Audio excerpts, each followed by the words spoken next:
Day trading নামটা শুনলেই কেমন একটা উত্তেজনা কাজ করে, তাই না? চলুন আজ এর ভেতরে জগতে একটু ঢু মারা যাক আর জেনে নেওয়া যাক কিভাবে 5 মিনিটের চার্ট নামের একটা বিশেষ টুল ট্রেডারদের সাহায্য করতে পারে। দিনের মধ্যে দামের যে সামান্য ওঠানামা হয় সেখান থেকে কি আসলেই লাভ করা সম্ভব? এই প্রশ্নটাই কিন্তু আমাদের আজকের আলোচনার মূল বিষয়। আর এর উত্তরটা হয়তো লুকিয়ে আছে 5 মিনিটের চার্টের মধ্যে। এটা এমন একটা জগৎ যেখানে স্পিড, স্ট্র্যাটেজি আর হ্যাঁ, অঞ্চল পরিমাণ ঝুঁকি সবই একসাথে চলে। তাহলে চলুন সবার আগে বুঝে নেওয়া যাক এই 5 মিনিটের জগৎটা আসলে কি। ব্যাপারটা খুব সহজ। চার্টে যে প্রত্যেকটা ক্যান্ডেল দেখা যায় সেটা আসলে 5 মিনিটের মধ্যে হওয়া সমস্ত কেনাবেচার একটা ছবি তুলে ধরে। ট্রেডারদের জন্য এটা একটা দারুণ শক্তিশালী টুল, কারণ এটা খুব কম সময়ে ঠিকঠাক সিদ্ধান্ত নিতে সাহায্য করে। এখন এই জগতের কিছু গোপন নিয়মকানুন জেনে নেওয়া যাক। ট্রেডাররা কিভাবে বাজারের গতিপথ আগে থেকেই আঁচ করতে পারেন, চলুন সে রহস্যটা বোঝার চেষ্টা করি। কখনো কি মনে হয়েছে যে দাম বাড়তে বাড়তে বা কমতে কমতে হঠাৎ একটা অদৃশ্য দেয়ালে ধাক্কা খেয়ে থেমে যাচ্ছে? এর পেছনের কারণটা কি? এর পেছনেই আছে সাপোর্ট আর রেজিস্ট্যান্সের ধারণাটা।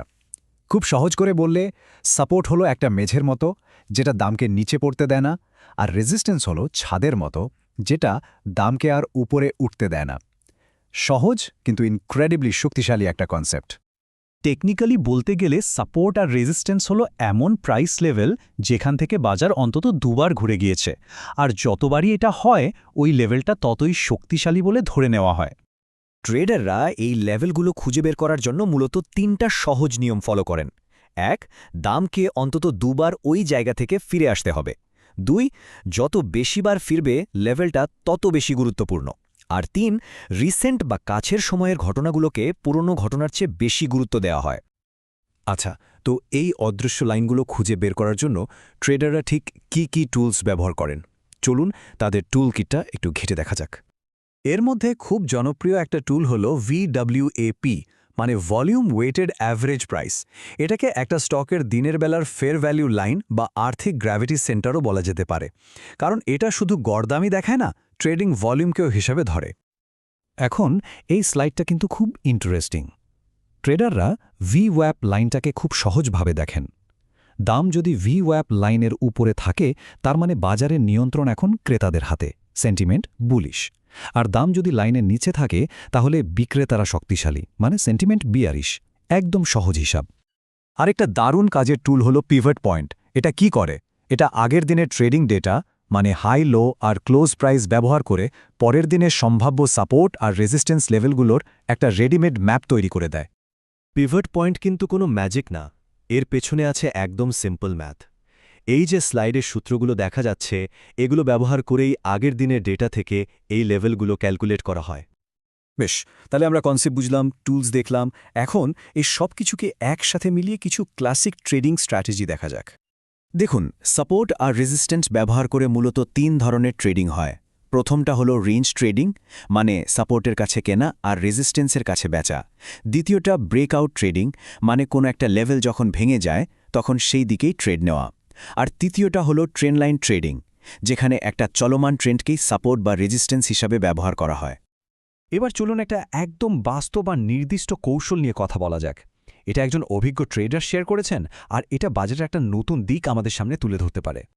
রেডিটের একজন ইউজার জন টাইটার 3 তার কৌশলের পেছনে যুক্তিটা খুব সুন্দর করে বলেছেন। তিনি বলেন, দিনের প্রথম 5 মিনিটের ক্যান্ডেলটাতেই সবচেয়ে বেশি ভলিউম থাকে, আর এটাই তাকে দেখিয়ে দেয় যে দিনের শুরুতে সাপোর্ট আর রেজিস্ট্যান্সের আসল খেলাটা কোথায় হবে। তার স্ট্র্যাটেজিটা কিন্তু বেশ সোজাসাপটা। প্রথম কাজ, দিনের প্রথম 5 মিনিটের ক্যান্ডেলটার হাই আর লো পয়েন্ট মার্ক করা। এরপর অপেক্ষা করতে হবে দাম কখন এই রেঞ্জটা ভাঙবে। যখন দাম ভেঙে আবার ওই লেভেলটাকে রিটেস্ট করতে ফিরে আসবে, ঠিক তখনই একটা কনফার্মেশন সিগন্যাল দেখে ট্রেডে এন্ট্রি নিতে হবে। এখানেই কিন্তু আসল কথাটা, রিস্ক ম্যানেজমেন্ট। এই কৌশলের সবচেয়ে জরুরি অংশ হল লাভের টার্গেটটা সবসময় ঝুঁকির দ্বিগুণ রাখা হয়। মানে প্রতি 1 টাকা ঝুঁকির বদলে 2 টাকা লাভ করার লক্ষ্য। এটাকে বলে 2:1 রিস্ক রিওয়ার্ড রেশিও। তবে এই সবকিছু শুনতে যতটা আকর্ষণীয় মনে হচ্ছে, এর একটা কঠিন বাস্তবতাও কিন্তু আছে, আর সেই ঝুঁকিগুলো সম্পর্কে সচেতন থাকাটা খুব খুব জরুরি। দেখুন, এত ছোট টাইম ফ্রেমে অনেক র্যান্ডম প্রাইস মুভমেন্ট হয়, যেটাকে নয়েজ বলা হয়। এটা আপনাকে বিভ্রান্ত করতে পারে। আবার এত দ্রুত সিদ্ধান্ত নেওয়ার চাপে অনেক সময় ইমোশনাল ভুল হয়ে যায়। আর সবচেয়ে বড় কথা, এখানে কিন্তু পুরো টাকাটাই হারানোর ঝুঁকি থাকে। আর এই স্লাইডটা সেই কঠিন বাস্তবতারই একটা প্রমাণ। একটা সোর্সের আইনি সতর্কবার্তায় পরিষ্কার বলা আছে, অতীতের পারফরম্যান্স কিন্তু ভবিষ্যতের ফলাফলের কোনো গ্যারান্টি দেয় না। এটা সবসময় মনে রাখতে হবে। শেষ পর্যন্ত প্রশ্নটা কিন্তু এটাই, ডে ট্রেডিং কি একটা হিসেব করে নেওয়া কৌশল, নাকি পুরোটাই একটা হাই স্টেকস গ্যাম্বল? উত্তরটা হয়তো ট্রেডার ভেদে আলাদা। এটা নির্ভর করে তার জ্ঞান, শৃঙ্খলা আর ঝুঁকি সামলানোর ক্ষমতার উপর।